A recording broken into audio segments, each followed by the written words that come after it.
Hello guys and welcome back to MS Tech Tutorials, and in today's video I'm going to be showing us how to connect your PS5 controller to Black Ops 6, and let's get straight into it. So the first thing you guys have to do is make sure that your Bluetooth is on and your controller itself is connected. If you've done it in the past, then you'll automatically see it right here, but if not, all you have to do is grab your controller, hold the PlayStation button and the button right next to the D-pad, the one that you take to take screenshots.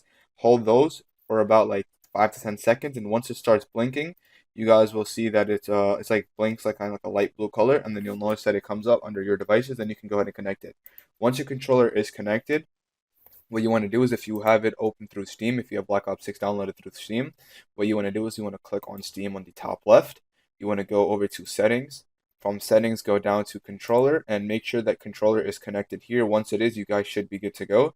Then you can X out and you can open up Black Ops 6. If you have it downloaded through Xbox app, then you don't really have to do anything like that. You can skip that part. All you have to do is go over to Black Ops 6, like open up the game. Once Black Ops 6 is open and your controller is connected to Bluetooth, all you have to do is go over to keyboard and mouse and then change the aiming input device to controller.